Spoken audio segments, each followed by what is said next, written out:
Hi hello నమస్తే welcome to my channel. నువ్వుంటే నా జతక సీరియల్లో నిజంగా తాలి బంధానికి అలాగే భార్యాభర్తల బంధానికి ఒక విలువ లేకుండా అయిపోతుంది సమాజంలో. కానీ ఇది సీరియల్స్లో కానీ ఎక్కడ చూసినా ఇలాగే తయారవుతుంది. ఎవరో ఒకరి వల్ల కొందరి జీవితాలు నాశనం అయిపోతూ ఉంటాయి. వీటన్నిటిని ఎదిరించి ముందుకు వెళ్ళే వాళ్ళే భార్యాభర్తలు అనేవాళ్ళు. కానీ సీరియల్స్లో చూపించేది కూడా కొన్ని నిజాలే. ఎందుకంటే కొన్ని సందర్భాల్లో తల్లిదండ్రులే విలన్లు అయిపోతూ ఉంటారు. వాళ్ళ కాపురాల్ని నాశనం చేస్తూ ఉంటారు. ఎవరి స్వార్థం వాళ్ళు చూసుకుంటూ ఉంటారు. కానీ ఈ సీరియల్లో కూడా సేమ్ ఇలాగే జరగబోతుందని నాకైతే అనిపిస్తుంది. అసలు ఈరోజు సీరియల్లో ఏం జరిగింది చూసేద్దాం రండి. ఇక అయితే మిథున ఆల్రెడీ ఎంతో బాధపడుతుంది. ఇంట్లో నుంచి వెళ్ళిపోతున్నాను అనే బాధలో తను ఉంటే, ఇక సూర్యకాంతం వచ్చేసి తన తాళిని తెంచేసి మరి అక్కడ పెట్టేసి వెళ్ళిపోమని చెప్తుంది. ఇక దాంతో మిథునకైతే చాలా కోపం వస్తుంది. ఏంటి తాళిని ఎందుకు తీసేసేయాలి అన్నట్టుగా, ఈ తాళి నాతోనే ఉంటుంది, నేనైతే తీయను అని చెప్పేసి తను చెప్తూ ఉన్న టైంకి, లేదు తాళిని తీసేస్తేనే కదా నీకు ఈ ఇంటితో సంబంధం అంతా తెగిపోతుంది, లేదంటే మళ్ళీ దీన్ని చాకు పెట్టుకొని మళ్ళీ నువ్వు ఇక్కడికి వస్తావు కదా, ఇదే అవకాశంగా తీసుకొని నాకు తాళుంది అని చెప్పి అలా రాకూడదు నువ్వు ఇంకా, కాబట్టి తాళి తీసేస్తేనే మంచిది అని చెప్పేసి సూర్యకాంతం అయితే చెప్తూ ఉంటుంది. నిజంగా ఇలాంటి కఠినాత్ములు ఉంటే ఖచ్చితంగా కాపురాలు అయితే కూలిపోతాయని అప్పుడప్పుడు అనిపిస్తూ ఉంటుంది. ఇక ఈ సీరియల్ కాబట్టి సరిపోతుంది. ఇక ఆ మాటలన్నీ విని దేవా కూడా నిజంగా మా వదిన నిజమే చెప్తుంది కదా, ఆ తాళి తీసేసి అక్కడ పెట్టేసి, ఎందుకంటే ఈ తాళిని చూపించి మళ్ళీ నువ్వు రావచ్చేమో, సో ఇక తాళిని తీసేస్తే మన ఇద్దరికి బంధము, ఈ ఇంటితో నీకు బంధము, అలాగే నాతో కూడా ఈ బంధం అంతా తెగిపోతుంది ఇంతటితో అని చెప్పి అంటూ ఉంటాడు. లేదు దేవా, నేను ఈ ఈ తాళిని అయితే నేను తీయను, ఎందుకంటే పార్వతి పరమేశ్వర్లు మన ఇద్దరిని కలిపారు కాబట్టి ఇదైనా నాకు తోడుగా ఉంటుంది ఎప్పుడు, కాబట్టి నేను తీయను అని చెప్పి చెప్తూ ఉంటుంది. ఇక అయినా కానీ నువ్వు తీయలేకపోతుంటే నేను తీస్తాను అని చెప్పేసి ఇక సూర్యకాంతం ఆ తాళిని పట్టుకొని లాగుతున్న టైంలో వాళ్ళ అత్తగారు దిగుతారు. నిజంగా సూపర్ అంటే సూపర్గా మాట్లాడతారు. నోరు మూసుకొని ఆ చెయ్యి తీస్తావా లేదా తన తాళి మీద నుంచి అని చెప్పి, లేకపోతే దాన్ని ఆ చేతులు నరికేస్తానని చెప్పి చెప్తుంది అనమాట. వెంటనే భయపడి సూర్యకాంతం తీసేస్తుంది.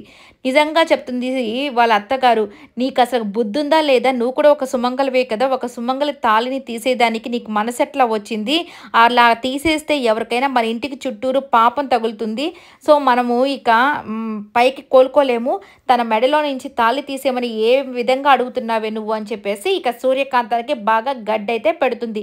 ఇక దాంతో నేనేం చేశానంటే నువ్వేం చేసావేంటి, అసలుకి తను వెళ్ళడమే అసలుకి నిజంగా మన ఇంటికి పట్టిన అదృష్టంని మనమే కాలు తన్నుకుంటున్నట్టుంది, ఇక మళ్ళీ దాంట్లో ఈ తాళిని తీసేసే, అది తీసేసే, ఇది తీసేసే అని చెప్తున్నావు, నువ్వు నిజంగా మనిషివే కాదు అని చెప్పేసి తిట్టిన తర్వాత ఇక మిథునతో చెప్తుంది, అమ్మ నువ్వు ఏమీ అసలుకి వీటి గురించి ఆలోచించకు, దేవుడు నీకు ఎప్పుడు కూడా తోడుగా ఉంటాడు, నిజంగానే నువ్వు నీలాంటి అమ్మాయిని పోగొట్టుకున్నందుకు వాడు దురదృష్టవంతుడు, వాడికి ఏం చెప్పలేకపోతున్నందుకు నేను దురదృష్టవంతురాలని, ఒక తల్లిగా నేను కూడా అసలుకి ఫెయిల్ అయిపోయినట్లే, ఎందుకంటే వాడు నా మాట కూడా వినడు, ఎందుకంటే ఇంత మంచి అమ్మాయి దొరకడమే కష్టం, అది నిజంగా తాలికి ఇంత విలువిచ్చే అమ్మాయి దొరకడం ఇంకా కష్టం, ఈ విషయాలన్నీ అర్థం చేసుకోకుండా నిన్ను చేతులారా పోగొట్టుకుంటున్నాడంటే వాడి దురదృష్టానికి ఇక వాడికి ఇక నేనేమి చెప్పలేను అంతే అని చెప్పి చెప్తుందనమాట.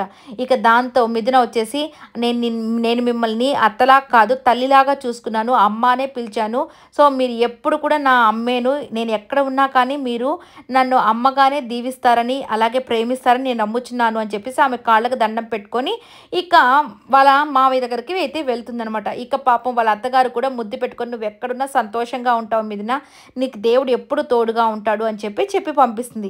ఇక తర్వాత వాళ్ళ మావయ్య దగ్గర కూర్చొని పాపం ఆయన కామ్గా ఏం మాట్లాడకుండా చాలా బాధపడుతూ ఉన్న టైంలో, మావయ్య నేను మిమ్మల్ని ఎప్పుడు కూడా నా తండ్రి తర్వాత తండ్రిగానే చూసుకున్నాను, మీరు కూడా నన్ను కూతురులాగే చూసుకున్నారు, మా నాన్న ఏ విలువలైతే నేర్పించాడో మీరు కూడా నన్ను అంతగా ప్రేమించి అన్ని విలువల్ని నేర్పించారు, నన్ను దీవించాడని చెప్పగానే ఇక ఆయన కూడా పట్టుకొని, నిజంగా నీలాంటి అమ్మాయిని నా జీవితంలో ఎక్కడా చూడలేదమ్మా, నువ్వు అందరి మంచిని కోరుకుంటావు కాబట్టి నీకు కూడా దేవుడు మంచి చేస్తాడు, నువ్వు ఎక్కడున్నా చాలా చక్కగా ఉంటావు అనే మాట చెప్తుంటాడు. ఇవన్నీ దేవా వింటూ కుమిలిపోతూ ఉంటాడు. కానీ బయటికి మాత్రము తను చూసినప్పుడల్లా మొహం తిప్పేసుకొని మళ్ళీ తన ఇష్టం లేనట్టు చూస్తూ ఉంటాడు అనమాట.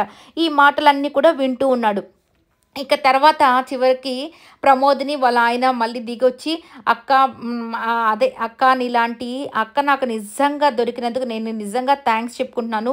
నా సొంత అక్క కూడా ఇంత ప్రేమించదేమో, నువ్వు నన్ను ప్రేమించినంత నీలాంటి మంచి అక్క ఉండడం నాకు చాలా అదృష్టం అని చెప్పి తనని కౌగిలించుకొని పాపం ఏడుస్తున్న టైంలో ఈ సూర్యకాంతం వీళ్ళ ఆయన చూడు వీళ్ళిద్దరు వేషాలు ఎలా ఉన్నాయి అన్నట్టుగా పక్క నుంచి వీళ్ళు అనుకుంటూ ఉంటారు. కానీ ప్రమోద్ని అలాగే మిథున ఇద్దరు చాలా అంటే చాలాసేపు ఏడ్చుకుంటూ మిథున నువ్వు మాత్రం వెళ్ళొద్దు మిథున ప్లీజ్ మనసు మార్చుకొని ప్రమోద్ని చాలా అడుగుతుంది.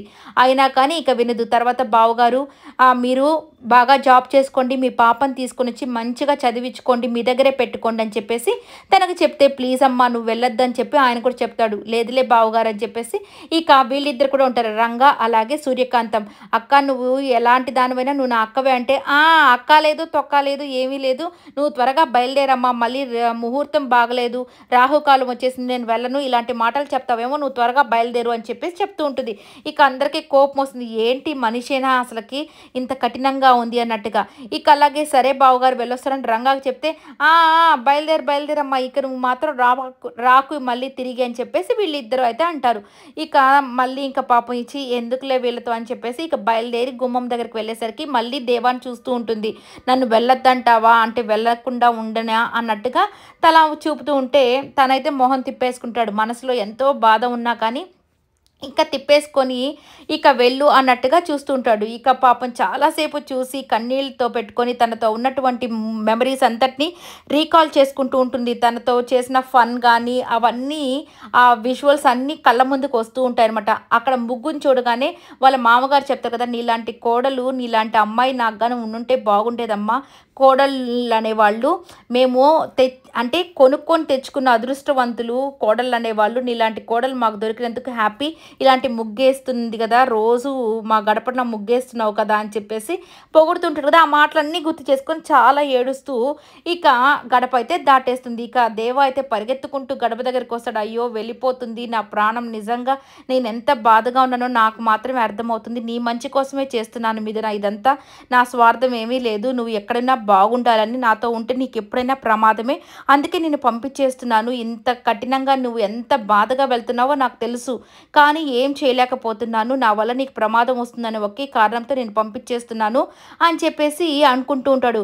ఇక మిథున కూడా నీతో జతగా ఇంట్లోకి వచ్చాను దేవా, కానీ ఇప్పుడు ఒంటరి వెళ్ళిపోతున్నాను, ఇక నాకు అసలుకి ఎంత బాధగా ఉందంటే అనుకుంటూ మనసులోనే వెళ్ళిపోతుంది అనమాట. ఇక రోడ్లో ఏడ్చుకుంటూ వెళ్ళిపోతూ ఉంటుంది. ఇక సూర్యకాంతం అయితే ఇక మన భాను దగ్గరికి వచ్చేస్తుంది. భాను నీకు ఒక గుడ్ న్యూస్ చెప్పేస్తాను అంటే, ఏంటక్క గుడ్ న్యూస్ అని అంటే, ఇక మిథున మా ఇంట్లో నుంచి వెళ్ళిపోయింది, ఇక తను మన ఇంటికి రాదు అన్నట్టుగా చెప్తూ ఉంటుంది. ఆహా నువ్వు ఎప్పుడు చెప్పే సోదే కదా, ఆమె కదా హాస్టల్ నుంచి పిల్లలు వస్తున్నట్టు ఇంటికి పోతున్నట్టు వాళ్ళ ఇంటికి పోతూ వస్తూనే ఉంటుంది కదా, దాంట్లో కొత్త ఏముంది, అయినా కానీ అయినా మిథున నా రాజాని జలగలాగా పట్టుకునే ఉంటుంది కదా, ఇక నాకేమి హ్యాపీ న్యూస్ అంటే వసే పిచ్చి మొద్దు నిజంగానే చెప్తున్నానే, ఆ మిథున తన పుట్టింటికి శాశ్వతంగా వెళ్ళిపోయింది, నువ్వు హ్యాపీగా నీ రాజాతో పెళ్లి చేసుకోవచ్చు అని చెప్పి చెప్తుంటుంది. అదేంటక్క అలా అంటున్నావు అంటే ఆ జరిగిన కథ అంతా చెప్తుందన్నమాట.